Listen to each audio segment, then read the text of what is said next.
no ye mama kwa ba nyame de niema bi ahintaye yesu de niema bi ahintaye yo ye nim da nka wo beba eke beboabo ye ho asie Ghana de Shmaima ye mamu nyina twe ene anopa ye branso se ye de Ghana today bremo e wo Sompa 106.5 FM so e market yapa ensemu a efa Ghana ho de edi ahim edi ade ncheche se ye Ghana nko ade a Sompa aginem se ye Ghana nko ade a Sompa aginem se ye newspaper se eye bia de ubokrata bi na abedwa so ana se bia online portals woko Facebook woko YouTube woko TikTok efa Ghana ho ensema e trendy website ni nyina efa Ghana ho nko ade a eno nso so ye beka ne kama na mefa akonya yiso na mefa ntodwa se wo baabi na se wo kwan atete se kontebe na wo pese Sompa kase ye bo ho dawuro ma wo a cha ho mfonyini any videos ye pe video more cha video nefa fa ye WhatsApp line no 050 9438448 050 9438448 baby a wotie kura bi na wo area bi na wotie na mo kwanye atete ayebasa mo bre sese kura kwan a enye nti no mutie nti no anase hyenti ade no ye de bi ka ho ansa na wabakuru kasiem basa ade a ha dwene eti Sompa nkran aha na Rose Minister wo ye kan wo bete na otu ho na mo 050 9438448 050 9438448 ebiem sa wuti area bi ekwan na nye ensuo to a ka ntimi move video nefa breye e wo Sompa ye WhatsApp line no na efa to so na wabo area kro din area kro no edin se bia eye ha ene ha na ekwan ne se na tie 050 9438448 050 9438448 na odiaba na aboa na menkoma me adult children akwaba abediafo me mo akwaba o ejoso na bibia bokode na me na cute ladies ano pebe buy na me ye makeup o enam se wa hwa kosi ade na natural bet na we wo mre adwan so de de me afa na no betu ani na wo de eya be fasie so concealer na ya mesre dia here se de bia wo to ha na wa ye wanim why when this style no why when this style with the pencil na fasie no afa na me de concealer we ya kosi de kakra bititu we wa wie afa na wo wi a why foundation we ya foundation wi a na sana with the powder na faso no so kwa ya juma ansana wano no with the pencil fasie kakra na lipstick no use two boom ebi a nude and na fe bi a pink and as orange na mix it na no etunye makeup nwie no na afa time bebre but unse wo ye younger men how ho wo makeup unyini a ho beye makeup na ye sheda ye mampanifo enye young people because wo ye younger wo skin no eye fresh eti say wo maintain wo natural no ebi a powder me in my early 20s na me pop powder nko a na me mi bia na mabo powder nti no mo frɛ me na mabo mi wudi na me nam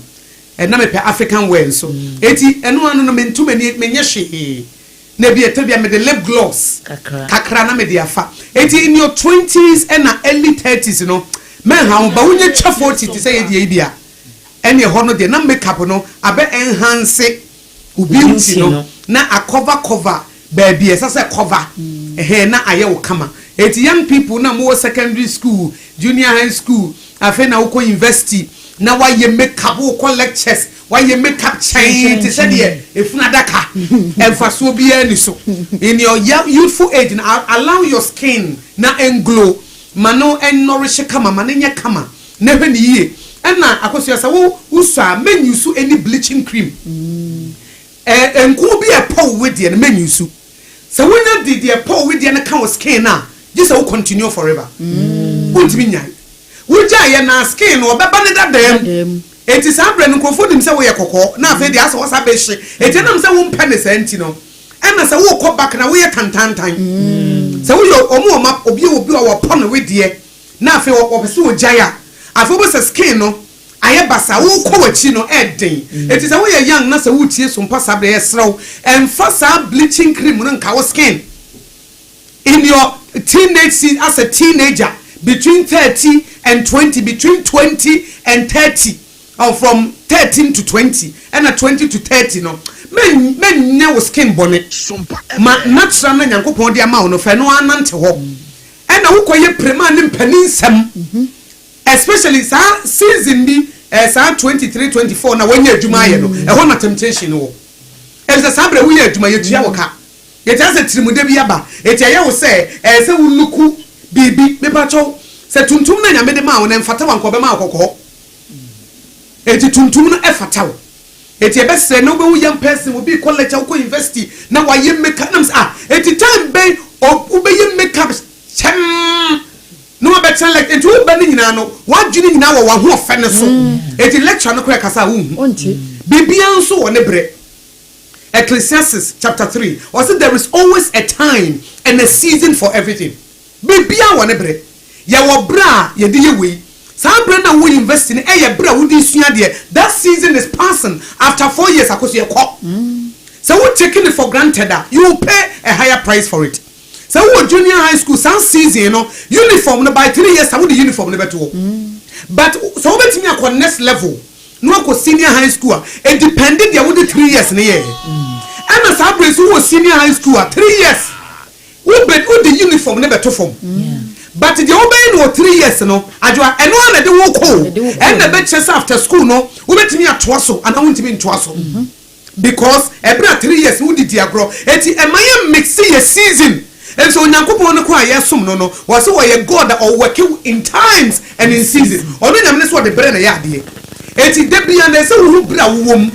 in your early 20s ese wo hu se minima bia na no a mitimi hwe me hu yie mitimi hwe me fie one nya na de koye mpna sem ne niam basabasa ebebo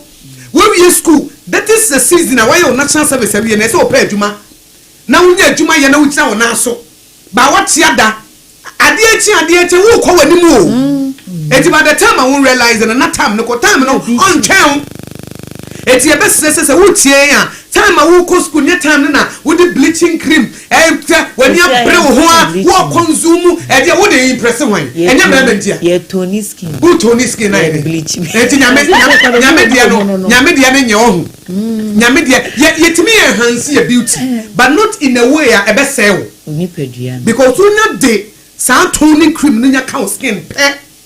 forever this a what so it will be our chance na me tony na wa upgrade na wa upgrade no a chew no tony afa wo skin no wa se layers no wa wine nyina ha layers no wa layers yin so ba wo ho ban eti ene ye combine the two there wom in this season no ye de sasa wo ye wo school musua de wo sua adwuma sua ente sa time ne ko when the man who so no who ma be eduko se kosua na wo 20 years who say when you 25 season bin so wo ha ma between of course your exception but between 20 and 30 shameme ba wo especially between 20 and 25 and mama e pese ware wo obi a connect say what so wo ye fresh season so why utilizing here number you shoes omo be yusu edi hu agro a obi anware wo ansa na wo bedu 30 na e na omo so na obe ware no pam wo bia afei in your 30 35 no afei na wo si nyankopon ko ho but there was a season na wo ma twa wo ho ahia ese nka wo nyankopon guide wo na wo timi pemu ba ko bi ye na ne trust na afei ko so bo obra na wo ko ni because nya ware nko ani abrabo wo so abrabo no wo ha ese so wo to aso eti e be se wo ye young person na wo tie ya sa season we nyewe an bleach your skin me tony aye makeup obi a ko invest in lecture hall watade basa UPS asem ya be ya nkofo kan ene ade no so ba beda so na ne esasa wo ye no wonya udi ne medi edidi agro wo mix you season na e wo mu se onyankopon can restore the years ba wo bebre wo betimi awo in your 40s it is okay but wo bebre wo betimi awo in your 50s but wo bebre because ka wo ewo in your 20s e ka benya enough strength e dia sha akoda no but at the age you fan say 45 and I first born akoda ne 15 years now 60 years sister ahode be na wo yes akoda no kora onyini ma wo hunu ne nyini na e se and Asare Akosua akoda no 15 years say ne wo junior high school fe ne wo be wi o enti Asare wo so wo 60 years a wo ko pension eti wo ko second afi na wo be ko secondary school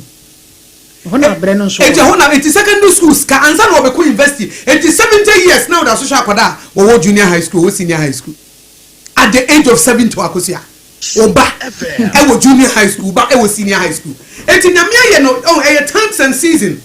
say ye mexia e be ha ye pa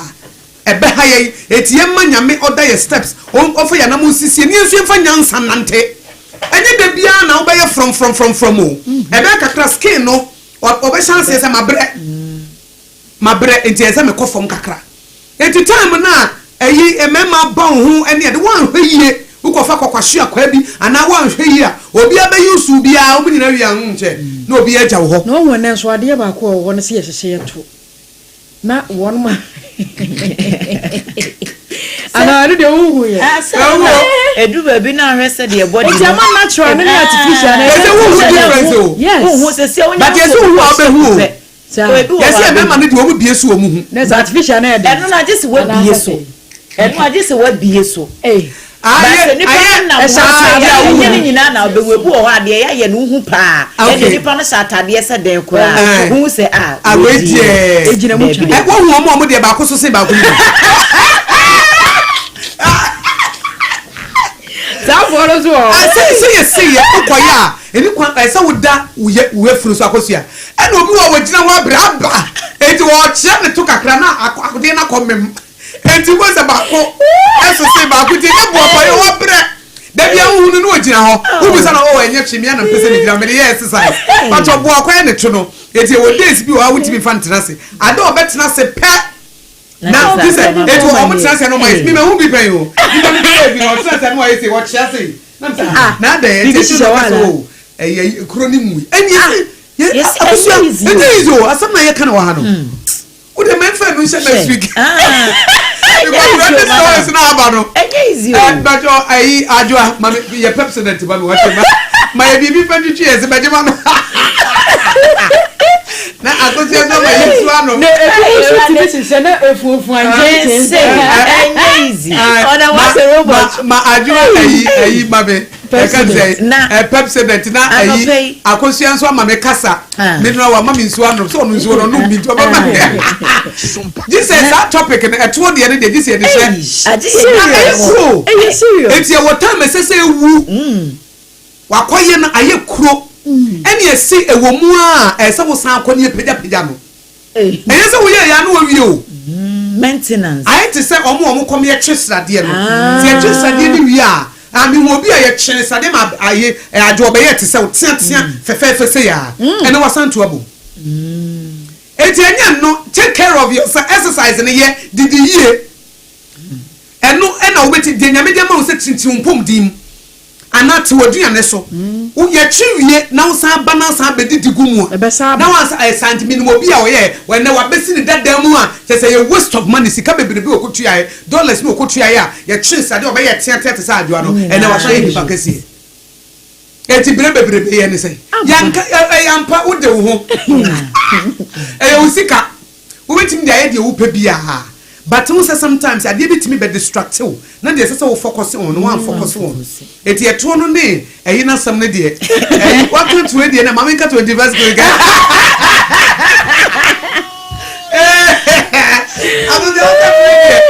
mama ka 21st clinic ansana Adwoa dey eyi ama be eyi mama me pepsodent na Akosua nso ape ezo bi ama manum na we dey wa ka to we dey na ontimi nka to wabura wonka 21st clinic every say wusisi achi on wusisi no achi wofa woto ase no eba Akosua de metrase bia na metoye me ya metrase bia na metoye na nkrofo nim se efra ne siatiko no omunim yare kro na omodwen say e normal achire na 21st clinic ba no so oh sa moto ase no a eya na eye moya no ye fra ne siatika entini bi fa wusisi achi efa woto ase efa wosrem efa wanantu na akosi wo na ase santiri ne ho ahomete wo ya ahia santiri na wo woto ase efa wosisi achi wo ya ahia papa ne tirim so ye ne de ade kakra bi na ne buofu sa wonnim na transe kra no wan transe ya na ne buofu sa wan hwe ne wan fa wo na kra nsi ho yi a sa nerves no na ne buofu sa tissue ne nerves no a enam usisi achi efa wo to ase afa wo sire mu akosi ase no wo ya ahia ompe ohaw na 21st clinic de wonim ne pa eti wotimi ye ne ho adwuma kama eti ma me ne papa wuche me busa wo to ase tebia mu tisai me ba cho 1 and 2 emu ya wo ya na wo sira no emu ya wo ya na nse wo sa wo sira mu ya wo ya ne titu wachi ho e na asa emu no wachi wo kora na asa e ya ho no me pa cho sa wo de wo nan si ho a na asa wo nan na chi ana wo to no se ama wo na ma no wa chi enti nkofo kora aka se wo mu giri se wakwaye wo to se de na ye di ho nkomo ni bia na eti mesrew se bra 21st clinic adwuma no wo mu nim ye obi obeka che wo se wotimi sasiatica esin 21st clinic no wo boa na Ghana ha one te siatica enye 21st clinic na beka ya nkobi nim enye 21st clinic na beka siatica Ghana ha ne ateda na ye nte da ma mire bi kura wo bi hu siatica no no ka sa aduro emu okowura pharmacy bi no se mesremo me to siatica aduro ena mzo to siatica aduro na siatica aduro omo se enya meti se 21st clinic se siatica na se enye yare eti na bebre kura no mu gin se aduro a wutimi ko pharmacy ekoton chire no mu se se yare a etimi bani padua so ma wo bre orofo adenti na wo ko office na wo tena se kakra bia na wasori agina wo adenti na wo nam kakra bia na wo na na mututu adenti na da bia waso wetisi achi efise enti no emu ka wo doe bra 21st clinic ne yamuawo adenti na se kura da wo da wutimi na wo chi se de ai woda ho se ya woda wafu so sa da bia woda wafu so da bia woda wafu ada na ada wafu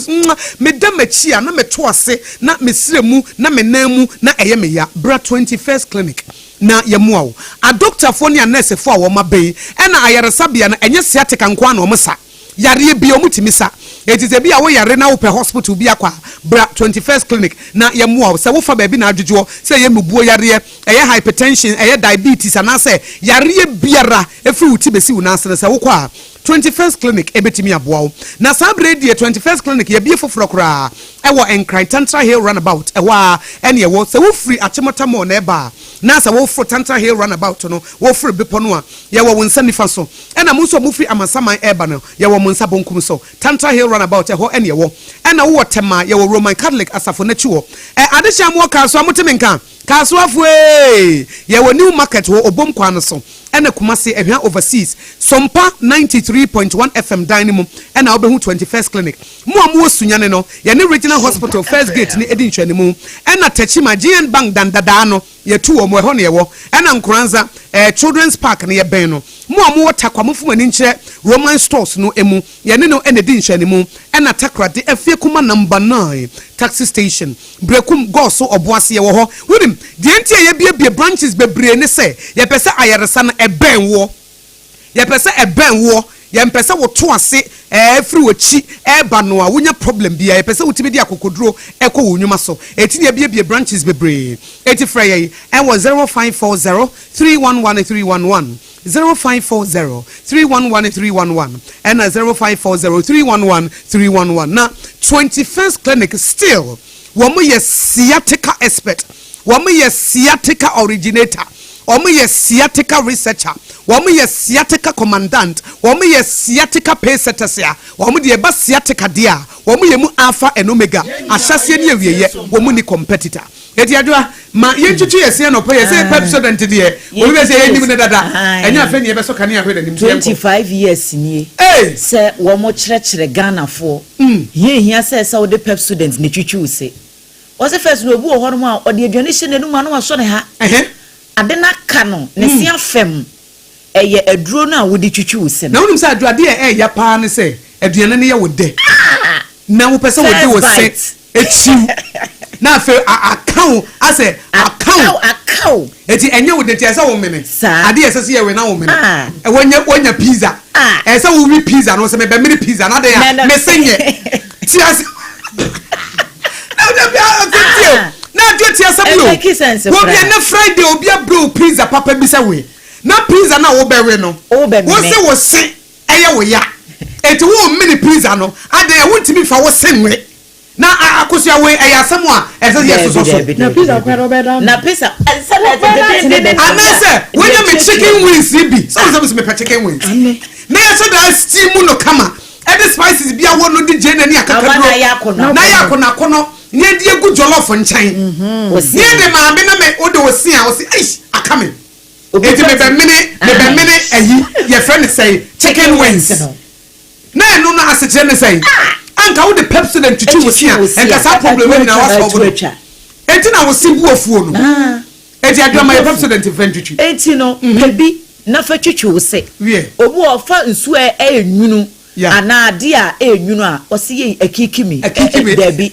se si asaka sa ne yejai ka Pepsodent nti entimi nkikiu ye wo Pepsodent charcoal and ye wo Pepsodent herbal charcoal die no ye de lemon natural charcoal mint ne zinc na afra ene ya ye ena herbal die no so ye de green tea ne herbal extract akeka bom ene ya de ye enti de wo betu su bia no e ya de betimi abo wo se ne ho ban kama no ma hunu se o manfo bebre no a wo problems e wo wo mo se ho obu o twitwi ne si amoja ba obu o ho mo de brush ne kape wontimi eno nti no wo mo de to free number bia ba wo ma free dentist se wo problem bi wo se ho a fresh number no wa bra wontu ahwe wo so o credit ne ye nto hwe wonni bibia wo phone su kra betimi afre number ne beko eye 0800 161 000 0800 161 000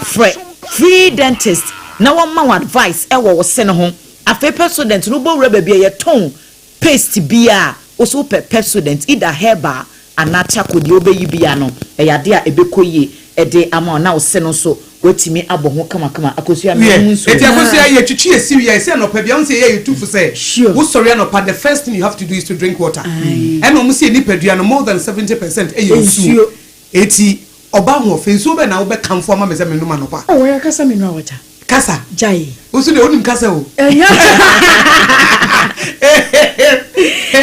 na roba dia be hia ye se me ya fofida enti na obi akoba no di ba de wa kina so kura na ye be ko word na yi o ho adore no ho ampa enti no acha se eni programs ahodo pinu adidi anim obi ahia nsuo mo wo de be se wo bia so kekewu dabi enye nsuo begu anim ase e ekofo benum nsuo wiom so wo ye mutu ene nsuo ni bi won ma na mu bon wonu nsuo na wo tese ya wo tese mu bon ena wo se nsuo mu utimi nya typhoid yes yeah it is one num su papa kra utimi nya typhoid ma ne ye it is wonum kasa menu awo ai se no na ese enum asemu ano no na we no se ne o mo se bia ye no no omo dia fam fidie mu ankasa so ese Ghana no enam galam se ni nte ne ye nsuo nyina asai enti se wo bi ye nsuo ama no wan hyeda ando musuko eni yi fi ni keka wa bia ne chemicals a wo mu a obenu nsuo ne bewie ne mu yare ne ade abefa no no prepa Akosua so ba asem so no ntuma dwena ba so pa sa galam se issue na aba ni ti ama ye nsuo ne bebre aye contaminated it is obi ye nsuo na se nipa na fidie no enye fidie a state of the art technology obetimi dia fam na yi minerals na ye kama na di minerals awurawura mu a wunum a enkrofo na bra bobone ni be ayare ye beka ho enti kasa mineral water na de onuma fine pa yes okay enti won mo anyame yadmo china mo be ye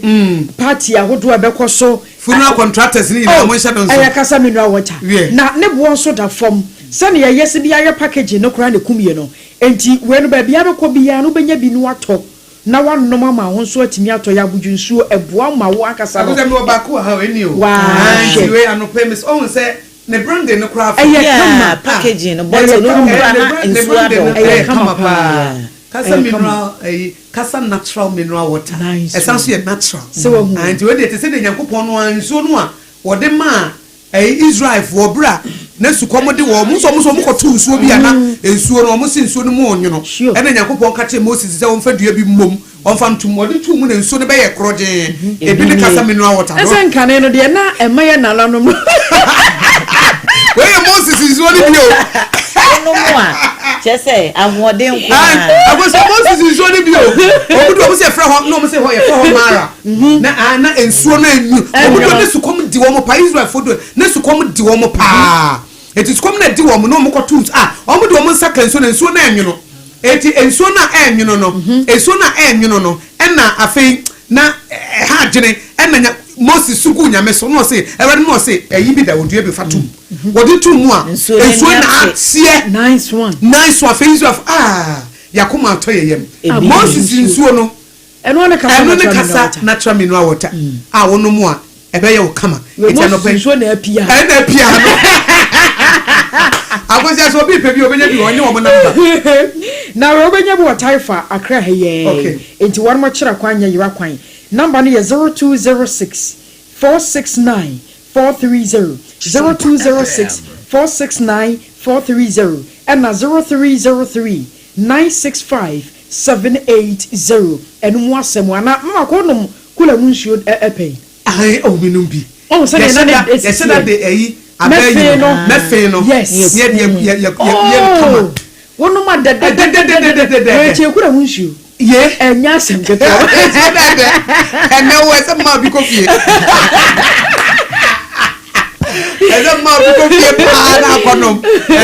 enti Adwoa e de enchase e trending stories hajia na efiada hajia ya be di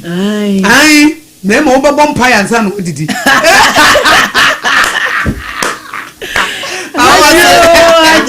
Adwoa ya chia no and the local weekend there na so kra wo say ya fofie da eti nkofo be di papa me say mo nko haje ono de oni afofie da bia from Monday to Sunday oya adwuma 8 a.m. to 8:30 p.m. na wakoho da bia da na watimi aboa eno nti Hajia special local foods eho ena sese wodi wani ekire se na be ye betimi aboa wo eti hajia de ekoyi ankasa aduane papa fie toza fi wache jollof fried rice konkonte apreprensa tilapia okro soup ni nyina e wo ho a na delivery guy na ma nye busy mo ma nye busy mo mo hyeda ma mo pese mo pie fi say holiday mo ye adwuma bre no mo mfre 024 635991 024 635991 Hajia special local foods aduane papa fie eti we de Adwoa stories ben na trending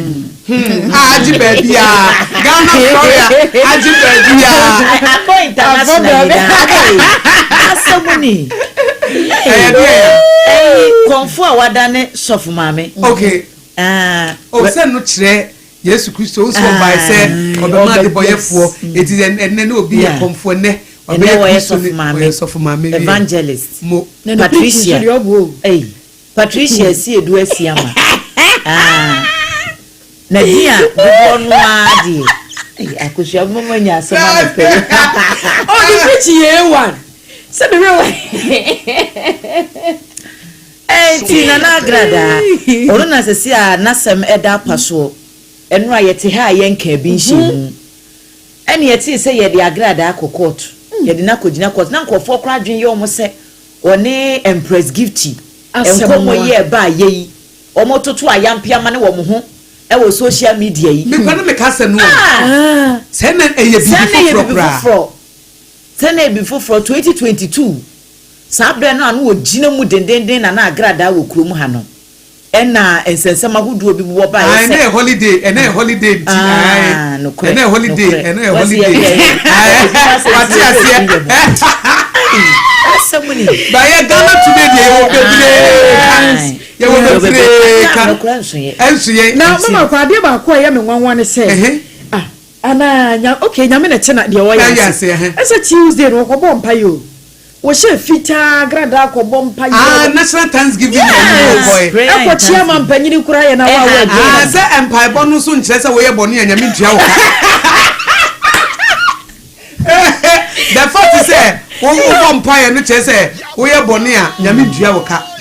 akatua bi wo ha ye de bemma wo se won saka esa won saka even though watie mpa bone nso wo se tori bi kwa wa ye obi ade wo sere nyame wo bone fache ba nyame timi kasa konipa no wona kopa ne chew na wa konipa no wona kopa ne chew no ho na restoration be ye adwuma enti se wo be ye Kristo ni kwa no wadi wo obi sika etimi chew wan kotua etimi chew etimi du utum na ye de ayi ye mama evangelist e shekan na sam ye ba kope o de to na so mommom pai man to be honest ena enchene ni pa die mia Akosua nipa mo enra ho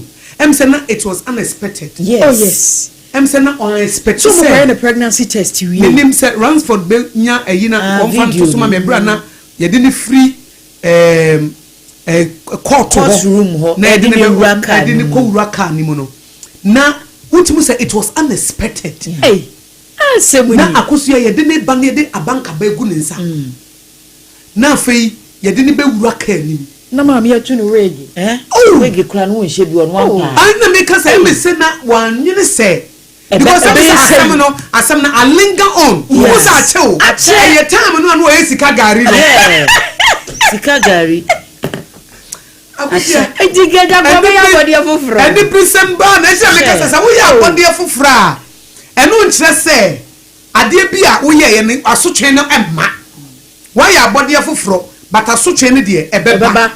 etu she say Paul say ebra ono no ansa na obeya body fufuro so no Judaism ena no ogidie obeya body fufuro niema odi ye nkrofo ye de bi ye no eso no obeya body fufuro and we preach the gospel to the Gentiles onenam miamia bebre Ephesus ne ade nyina e kanyame asem but eduru bra asotwe de no mistreatment ni prosecution na wode ma a Christopher no Akosua hwe emu aye o and mama na tim you and 15 years no hwe ni kunu na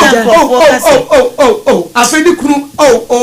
atoro ne course na ni Christian man ye bobo ba enu okasai etiefo mo ye Facebook Sompa 106.5 FM Accra na ebre de ma me na hwe ne de ne koyo aye de ne koyo de ne ko hwe oba Shadi Akosua ade amani payem oba he kan wo dem wo de mo mfa be he kan Land Cruiser wo de buy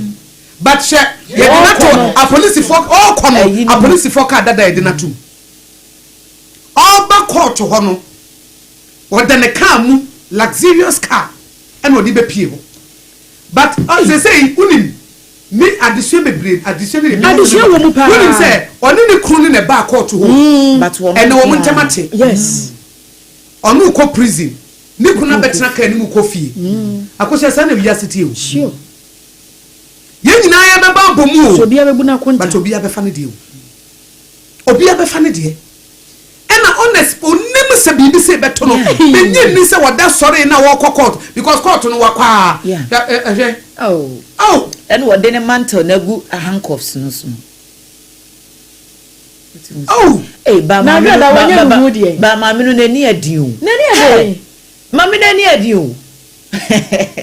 because obi a wani na se bi be si ne yese ye de uko prison 15 years nka by now ko osu nko da fom kura de ne se guniti muni ba sa ne lawyer no so ko ya pi oba court no se wig na na se eni ya na se oba o de ne ti wo se ya ne ba because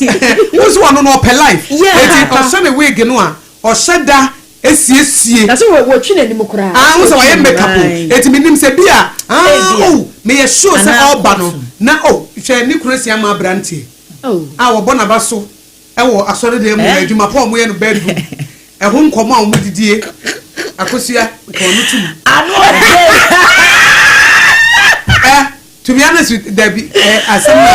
meet me mamonse me person ya papa but me meet me mamonse madam ye di ya ra ho awie o so madam Mumu di maure wone da be. Mumu di maure wone da be. Wone Akosua. Bobo ah. Mumu di wa bobo woni sumo. Me post na me say Ni adwuro o Sunday sorry. Abrantie sia makwa be there alone. Ba se ma se Asore no de ehu mo bo be. O be kwaso aye. En wo se we ye Kristo ni a we enye news. Okay, Kristo ni de wo se but we say enye news. Unim se Peter ka kire o mo say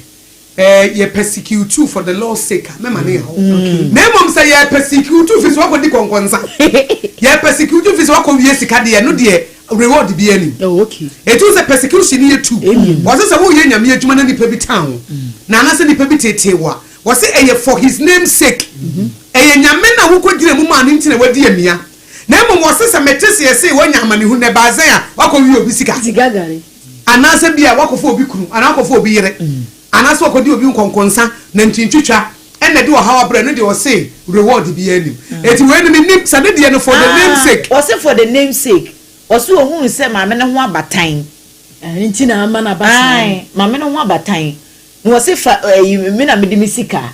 e na me say ma me 2 cedis na me ma 20 Ghana na de abana na me say mini bia we ye 15 years asem we 15 years asem Akosua mu aye o ene katanka beba na Safa beba emu oya o emu oya na sa na woni the way unsa Akosua won say de o say o si comporto no asa na ba mu ye asa solid and the posture no na eye uraba pa like na solid pa and all this our prayer shawl no dey abanka ba no so oh eso da so kura ni mudie mu no yes o comporto ne ho pa aswo wo gidie bi se obesa ba se ba free okay say ombetimi ya appeal nti ba appeal ne kura ba bia yes na ne e bet so ba dan ne obedem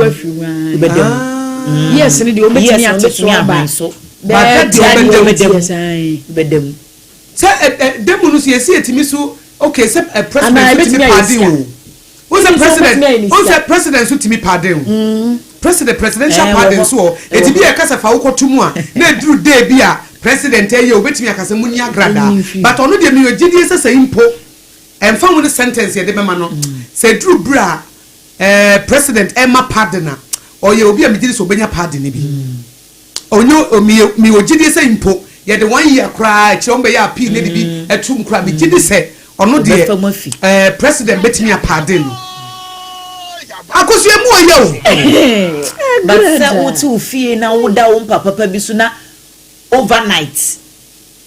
ya sesa wo da bre aduane a obedi emu asesa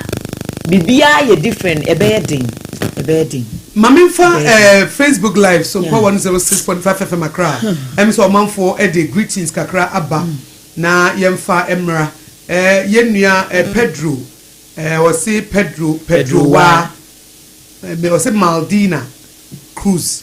and on also the about say I'm really enjoying the best show live wo Indianapolis Kumasi Tanoso Kesbin Junction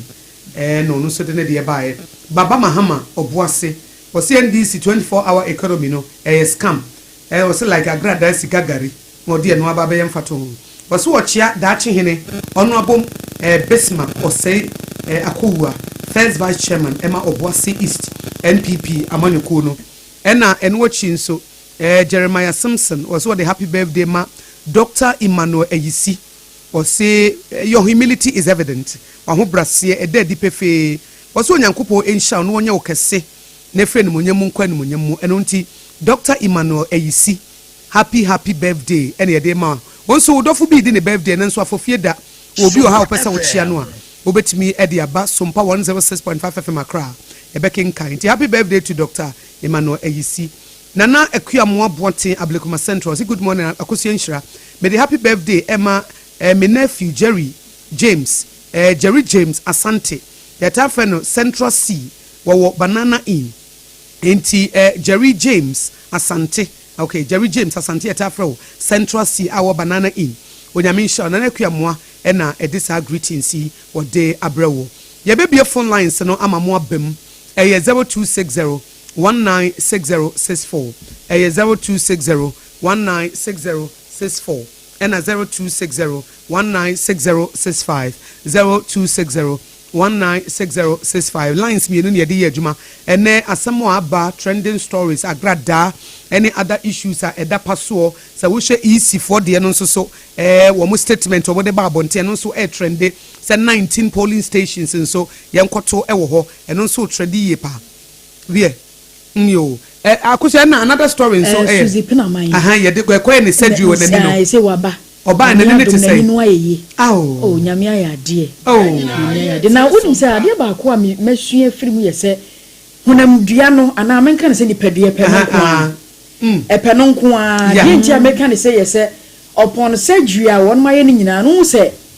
ne asa ba ko ye keto asa ba ko yes but na ni hu na de kama bibi wo ha wo techema eja bibi kakra yes eja bibi kakra matinko yenko ahoma no eno so trend pa eno so aba na face so de trend agrada de on de wafa ba bia na isi so afa ba bia yemfa de waba hello Auntie Akosua be me na me patwa fra wo se na free hin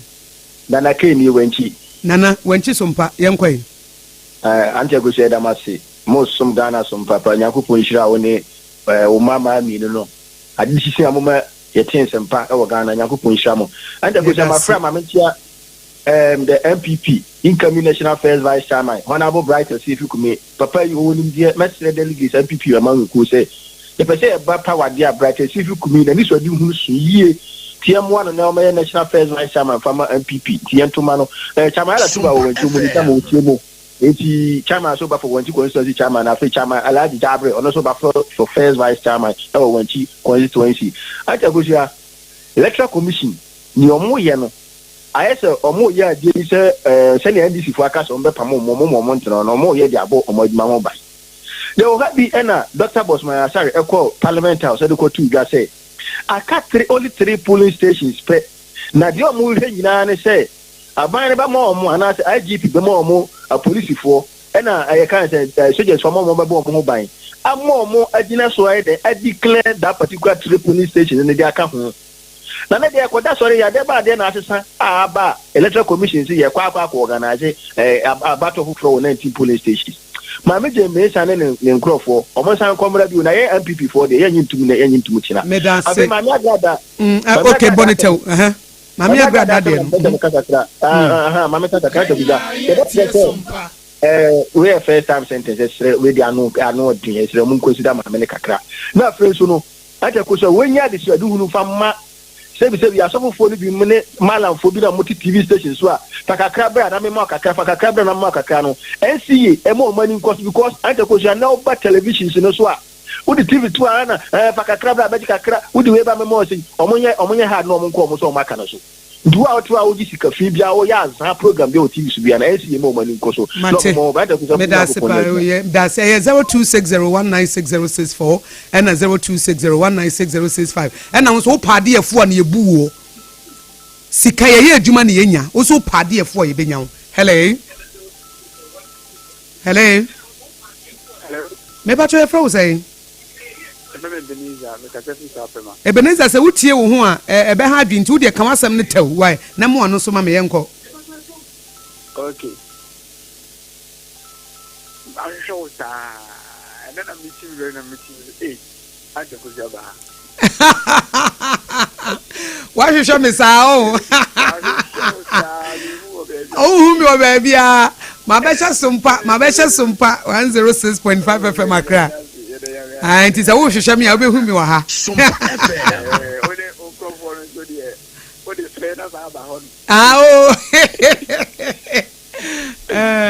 eti ma be hye Sompa titie Sompa Accra why okay e come asem na grad asem na e come na grad on the ni ku ana kan ku ni nyan ko peko because obi am na mienu na ya spa ko e sem nyan ko na de na oyo o ma ne yen ko akoro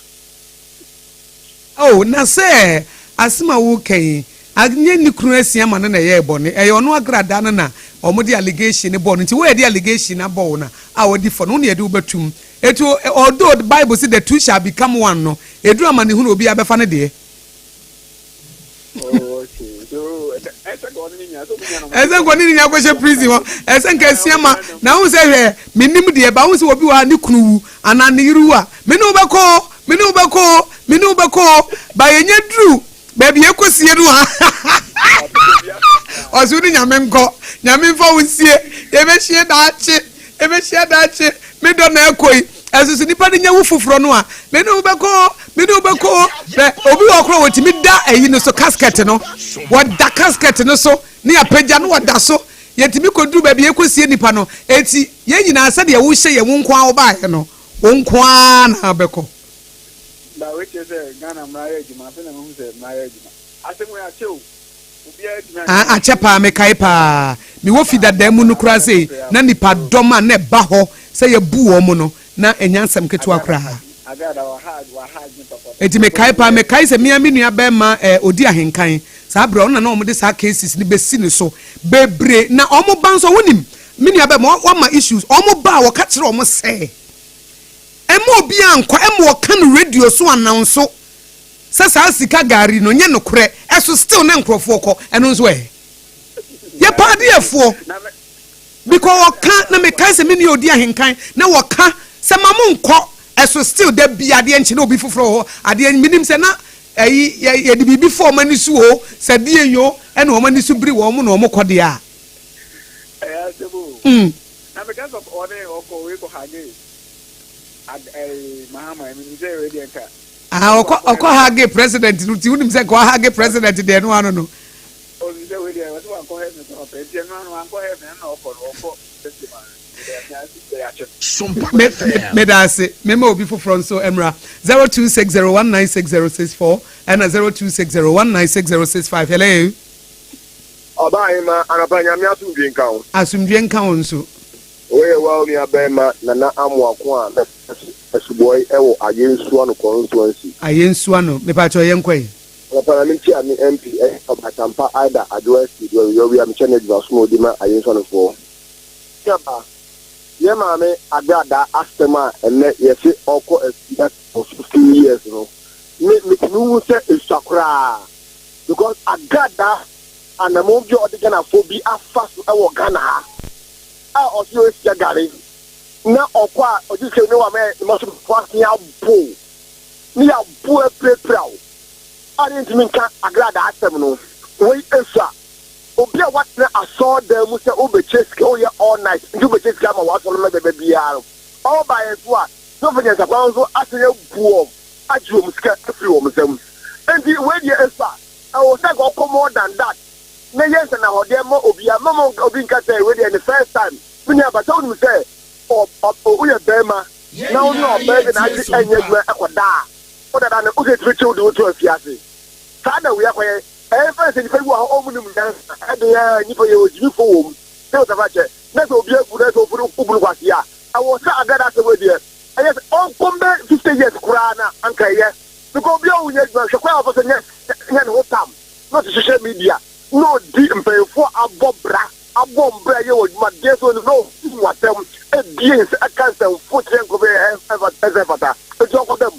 o ko dem pa o ya pi ko mo se fa min ka no ko be 30 years no be se nya so na so fufia e obi egbo obi e fa je so ko obi eni obi se present Matias yensusu no temamufo no nso no yensusu temamufo nso yem ye ni na ho na ye nyae me pade ye adwuma pawusika na me kopesika gari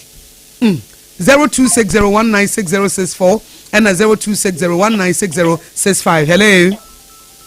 Auntie Akosua. Be me na me pa che fra wo say Ajo original poa me de here me Sompa Techimai. yo Sompa Techimai yenkwa wo 1 minute bonitew Auntie Akosua ma monitor wa me beza me ka jam people for say Sompa FM no me easy ba ko ene de ade eche de easy enye na dwuma yi on Ghana no sebi Auntie Akosua nya atum ya doso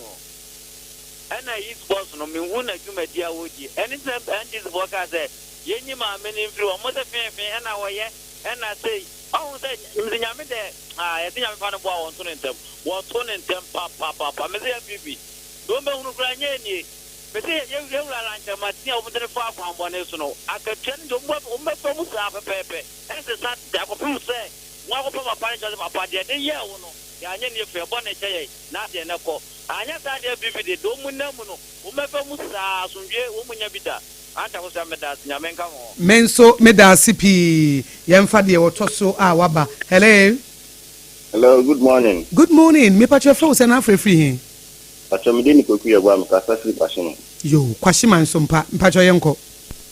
okay e da me mama wa ni pa ni futu anope bia ma efa yen youth na ye titima like who or 20 na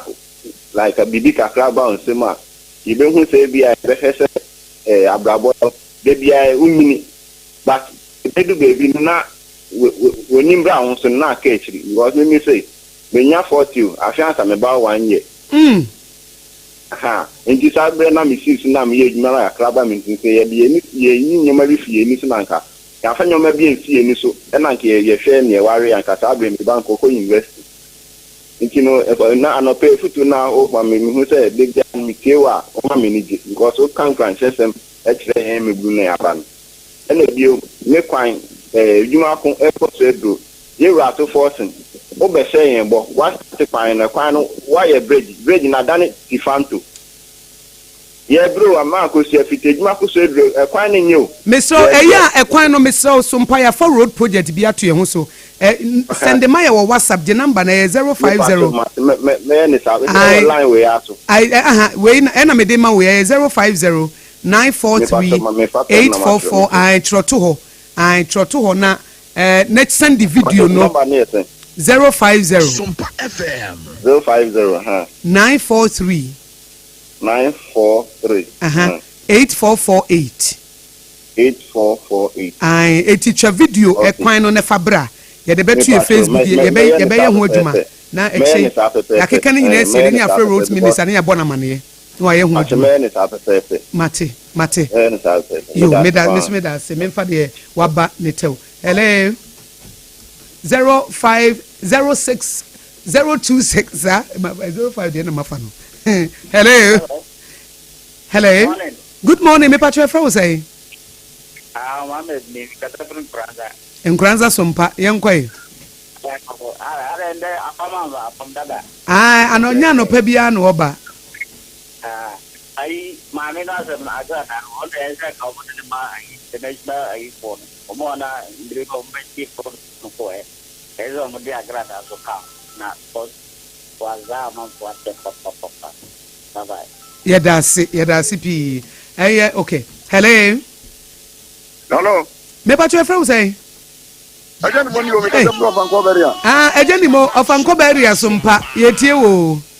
Yo, ono pe me kiachi amu. Ani adwuma mo bo na no pe wo man. Yedasi pa. Na me se ona me ntia bana champa onabu. Eni onabu kankan buadu. Oba den. Yo dia mi kan yanza ya agrada asemi aye kan die. Achekura because nipa odo mo wabu mu bukata wo ma we mu no se ye ka se ye chekim fie kura de me ma no kura there we be kan nka 15 years ne kura di nsa because don't know azano don't know what you say to ma we mu obi ye de ope to akwaje land is o se de ben yo ya chi ko police station so na police budget ke di no mo ja no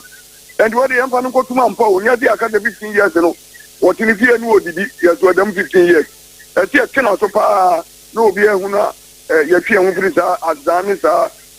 na da no ye da de pa ju sika no bye bye mate me dance pi memfa de otwato okra na yenkoye nim hello good morning me patro fra say Ishira yeah bi funi is capital to chimoi yo KBB bi una twato 1 minute yenko yo asida ya odia because sa ade china mo kakra ka say so che anya na min chira mo na o man no entina ama anapa bia yeso yi Sompa FM John Dramani na fama wo ha ginu emra no aye mra entini se etina maame no emfa no ko na samba system no achadodo nti e be se ye nyina Ghana mai John Dramani mama se mi sete entino adwene no so saa na tie ye ni sete adwene emfa mra fom na hu se enye opposition body anaso opposition kunhia ene ye beye na e bia sai adepa da down come ma ne enchirima be di mfaso no na ye sei no nti e be sere so obi amoa won sori dina na wo ahode a faboa wo sika faboa se ye kai ne di say 24-hour economy sanka no prepare every 4 years factories one district one factory ya itike di nyina wuro na MPP no so ya adwuma wo sika no so dia boa na nyina ya production Matthias Ebemana yo on come so ho pa yada se we Ghana today ye bre no so ye sorry na safo kantanka ababeto aso nti Adwoa ne Akosua you want Akosua biti wo Adwoa ye ene ya fofie da won say aban hyehye mra no wasesem wasesem ne say holiday ne follow between Monday and Thursday the be fiada eti na no Republic Day no ne yedi ne and my ni holiday yede ye adwuma da bia eti mu amuntie so mpa no mumra na mumetie na mu hu ne ma papa e wo ha sei na mu nso munya ho emfa so nti wase metwa to de be kan ne se ewia so na manu etutu anamoyi enna nyi obi aso ne ye ka no enti obu o ha beka no be fa ho adi obu o ha ka no a wa na echira asem na koye bebre ntino ye nam ne yenhwe ya na moyi mate medase wie etiefo aha na yede Ghana today no ACFM Akosua Aboagye betimi afrem Akosua nshira mene Akosua Jewa Kodie boten ena Adwoa Asare ena mote yen kan opai ena social media Ransford ode hieba ena eteneche me sorry si na safo kantanka nso eba besom na ode agodie ho nsem amaye wo wie ya pe no wotwe ne the first service no aba first service no professor Debbie Ameka professor ne professor no benya professor prophet Dr. Oduro na waba non do na Apostle Franken so ne Victory Charismatic Chapel no almost 10 a.m. no mo de nyame asama ba ne ya ball dwuma akopem se premo ebeto premo to ye no a ne ye de sompa kase ebo emu sham authentic na ye de aba ye wie ya na ye de mobransem ye obi asem ne koto prayer ni ne be wie na afi for God and country no no so aba beto so for God and country wie no ne ye de hot bite kase bonso aba kwaso tie sompa 106.5 FM hot bite nso wie ya na test service nso eto so ya de mo nyina se amamumo enitie. This is our own, let's cherish our own. God.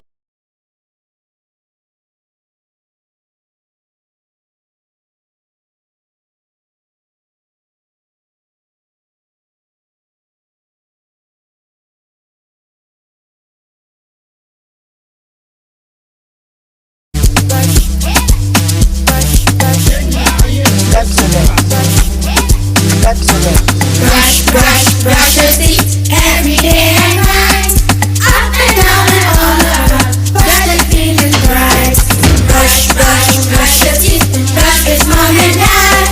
underneath and in between, brush the germs away. Pepsodent, cavity protection. This advert is FDA approved. This is our own, let's cherish our own. Ghana Premier League is back again. I say this is our own, let's cherish our own. Division 1 League is back again. This is our own, let's cherish our own. Ghana Premier League is back again. This is our own, let's cherish our own. Women's Premier League is back again.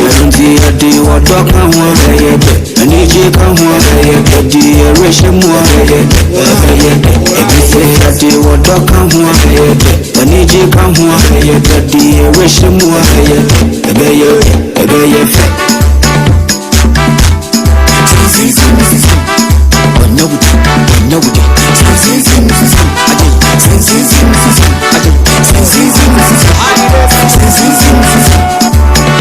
Since the days of Baba Yara, we've been there. The Ghana Premier League is back again. Since the days of Shamoko, we've been there.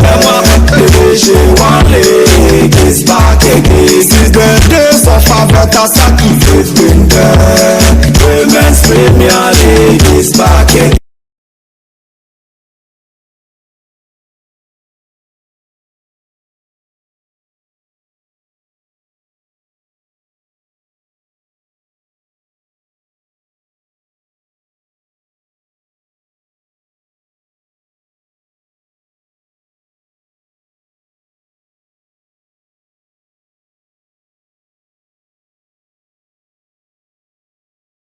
We be a chen, yama we be a kwaba, ene efiada, yede nyankopon ase.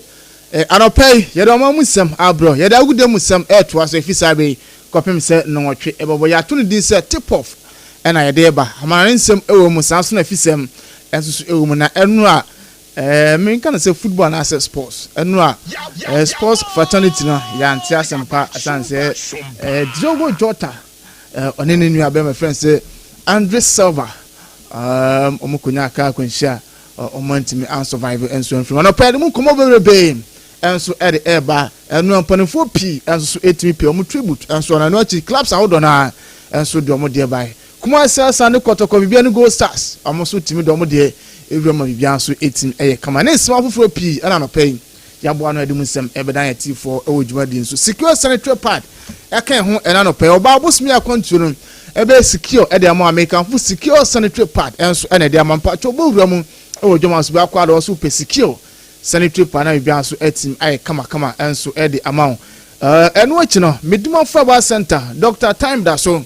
enso so eka ho bi na no pede agudem nsem no enso etimi eba na no pe wo show no so enti midimo Football Center Dr. Tamda so ono na ekofa bai na de ten se wo de na kidney failure ana hypertension diabetes stroke waist pain eno ach no wo de chronic diseases ana say typhoid yare bi how infertility opa na oberma iba chomo fo mani chim midimo Football Center na Dr. Tamda so on for time ento yare no so no tu ase enfoman kran yo pokua se mahira Samson Akuma sensona sa santimantamu ye wo bokwa agogo ye na aban school no enso so na edi ehwe no 0244 774282 0500 727215 na midimo Football Center mpanifo enso etimajo so we na bo fa no pay o maso ya sen da gudemu sem enso e bantantam sen start with the fisam na we a ne da manane sem na enso etimi ato so na onum se enura na is a Ghana Premier League 2024-2025 season. Bibiani Gold Stars and a crown of champions. Say omo na jis 2024-2025 season almost any team league season they see omo na so na enwa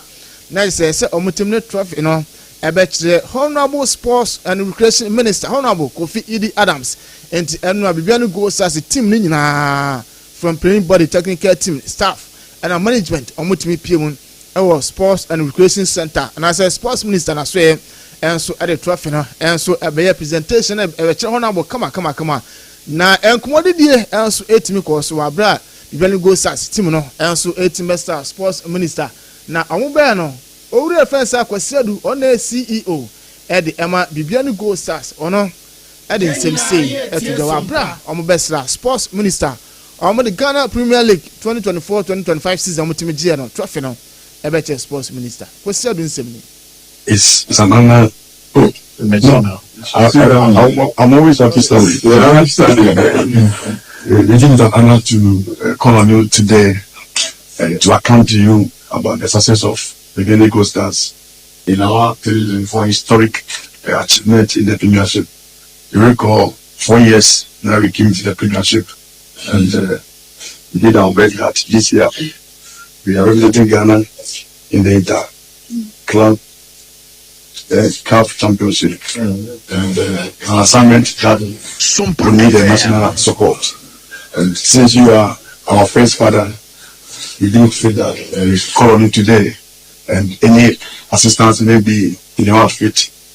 we get it from you. Because you can't say that we have won it on our own. So we are carrying the head of enemy. So we are here to account to you and also to seek your necessary support in this international. Enti we enra wabra Bibiani Gold Stars technical team management any playing body no omo trophy omo je Ghana Premier League 2024-2025 season no omo beche sports and recreation minister Honorable Kofi Idi Adams enra ntensem a opanya fence akwasiadu OSCO enma Bibiani Gold Stars so ne sema eja ono so ade tuja no pradum sam ema inatie for na no see ana sports and recreation minister Honorable Kofi Idi Adams and so ade nsem say eto no chirman league no imagine de man nyom se omonkwana se Gold Stars nkwa na age na emum eyoma emu ni nyina eno achi na Africa na omukọ no omufa show mutum se omye plowed se Ghana Premier League 2024-2025 season omutum je na eno achi omu na akwa Ghana na emu awo Champions League na enti eno so no omufa show mutum se omukọ no omukọ akwa ebi no omoja Ghana edin papa yenti nsema sports minister and so other two Bibiani Gold Stars team no and so enra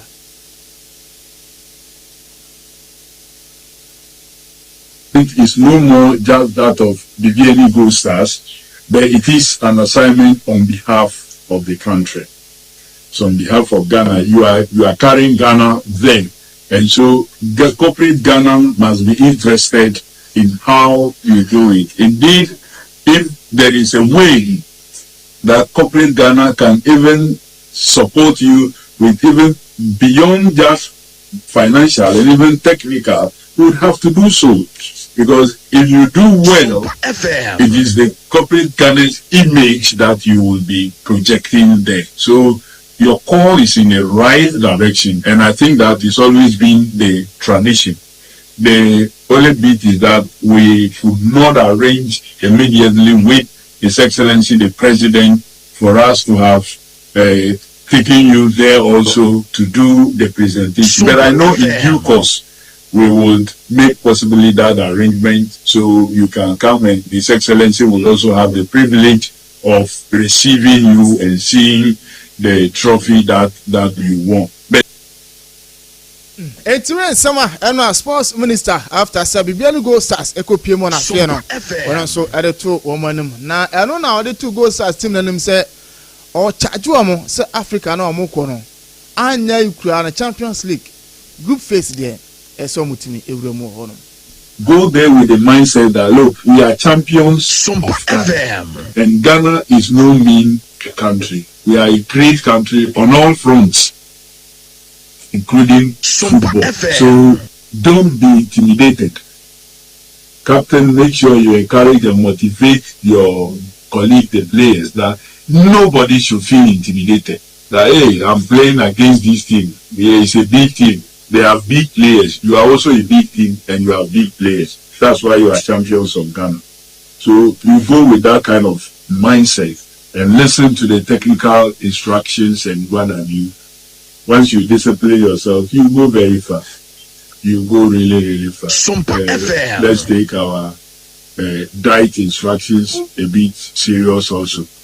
Sometimes I know when it's time for camp, you are hungry. It happens to all of us. You want to go and hide and eat some kinky and then eat some food to balance. But it won't help your performance. You are running and you are struggling to run and then you can't listen. Now, you do your body. So try and listen to some of these things. So it's difficult, but it helps you. That's what I think. Okono de den na so no Ghana fo nyina ye de empaibo etamochi munko na munko moki Ghana proud enzo nti we ensem a sports and recreation minister honorable Kofi Idi Adams enso anura bibian go set ko pemu e wona so ye no wono so de tu omani wana pedum sem ema unity for na onum say transfers ne de enso eguso ekoso na house of folk fie asamo aboaten Diego wono so no entia matete say house of mpanifo any boy no etima party ways after 1 year boy so say house of mpanifo che modern no from Dominion party ways Adwoa Stars as we hear him say boy friend say Mizaka free from Brekum Towsin almost was sabit maka no obisi na kan ediama Brekona say Adwoa Stars and so on Kwame Pepra owuramu India kusi na kan hon ma say was free hon ma name on ekwako remo team foforo na team friend say Silver Rain FC and they was 2 years and so at the amount of pay them some MINT for old Jordan and watching a fear ban here and then Baba Adamu was say Bonsu was said Eric Bonsu and watching Solomon Agwesi so Bibian San here be only a fear ban here on FC Zurich I'm contract now I'm mutually on my party ways in so what is say ban here and so what's my Sunday amount of folk here be free there ekopimi Dwada manonso enyenwa Frederick Asare enso nya kopiemu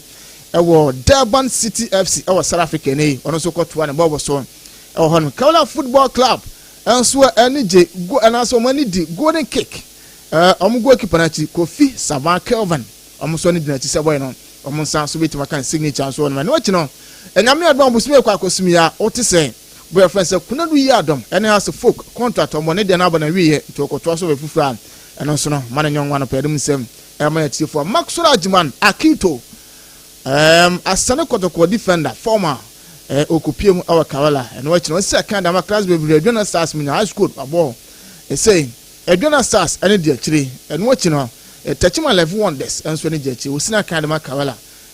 clubs in Sony Jetty Bueno almost sounds with Maxwell Ajiman Akito no so we snack at the Amomo and watching on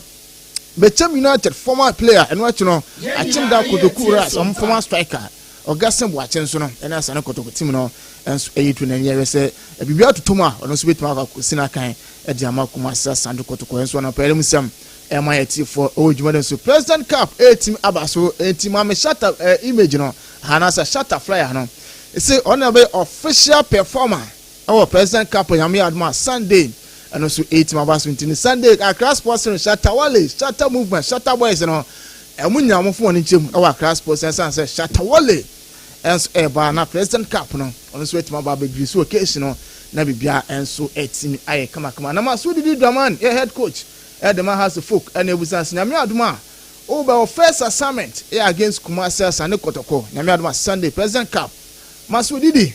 ofan say you have to remember that Kotoko have that huge tradition also that you need to respect and you need to acknowledge that they have that quality that brings something good about football. And this is very, very important to acknowledge that wow, this is going to be something that is very present for Ghana football.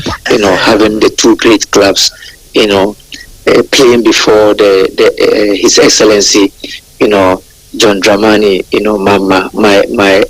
my namesake.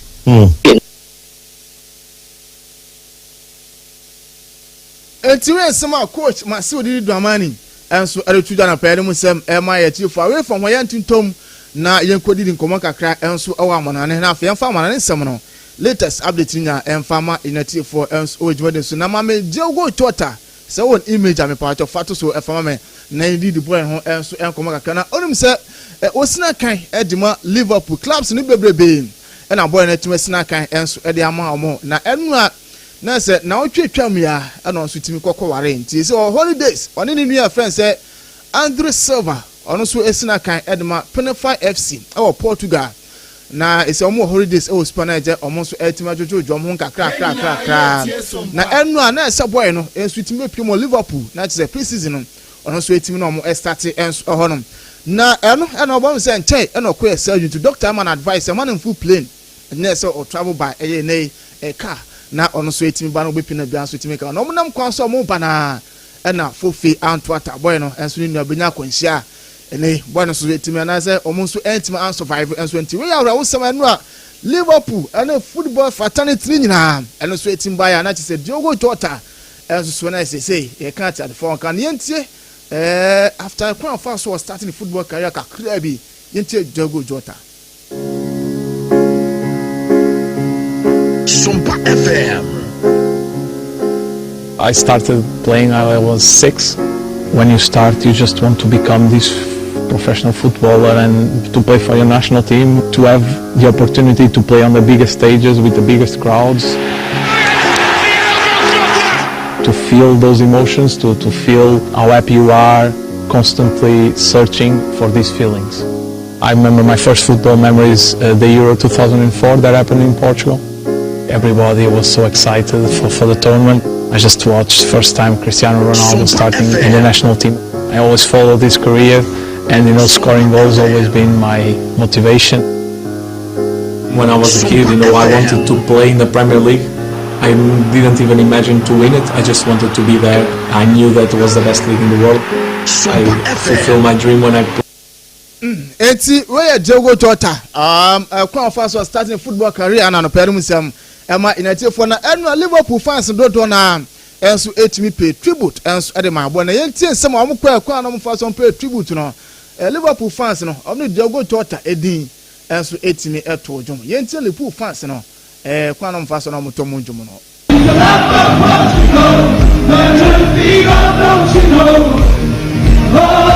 His name is Diogo.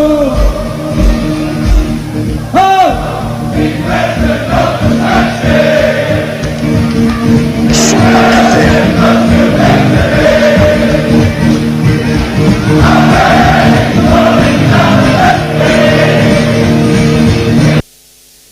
Eti na just say ho sampa eno Liverpool and football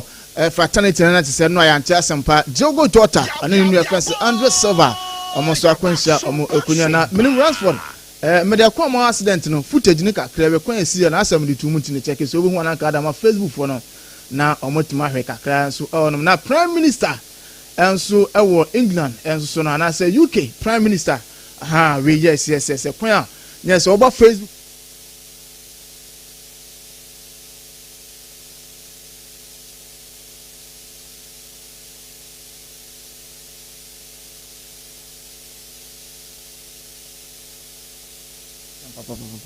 na UK prime minister enra ono so etimi ekokopie mu enso ono so no disam opie tribute kama enso edema o ma no pay jehwe say yen sabeka ono so ne de na na de musem enso edama inatifo enanope UK Prime Minister Yenya voice now o de enkonko pe Deputy Prime Minister emo UK ma me friend say Angela Rena eno nso ko honma o de na no disem kakra emaye Diego and his brother, and especially given he's recently married, he's got 3 very young children, and I think the whole world actually is really devastated and shocked by such a tragic end to, you know, someone who is well loved here in Liverpool, and I think the whole city is there to support his wife and children and his family. Because it's just such a tragedy, isn't it? You know, only 28 years old, he literally only got married less than 2 weeks ago. Just absolutely shocking. It's heartbreaking. It is absolutely heartbreaking, and just shows how life events can change really quickly. And you know. Enti we are ho sama no pay. Yede mu sama yeti fanwa na yesenya asem de kura. Njana ko hwa asem aboto kakra be di bia so bitime fa. Na ye fo wentu bo ne nso. Wonu se Club World Cup. Enchena eno so etimi abaso na se eguso ayekoso a na nyame adom na match se beba so no from Nancy ene Hila enso beba so anwume no num ena dwumade enso beba so ebo anwume no nwotwe enso so a Chelsea ene Premier League game no eno so ebetima abaso na pedum sem ema United enso o show no so na yenhwemu na yedidi dinkomo kakra Tyson Fury ana yebusa se nei se what sound return mu se enche na IBA no eno so tournament enso etima abaso Istanbul na openye busan say boxers na do donate man or kill down na say so sorry turn back by boxing ring ma why pa na apeso sha no was he men my boyfriend say Osley ono na apeso mi sha na me nya ono a Anthony Joshua wono and let's confirm my myself me here papa yenti ensema Tyson Fury no Would I rather fight right now? Usyk. Because I want me revenge in England. That's all I want. I want a fair shout. And I don't believe I've got a fair shout the last 2 times. So I don't know what I'm going to have to do because I can't really go to the decision. Yeah, that's the one I want. But if I don't get that, then it'd be Joshua, the biggest.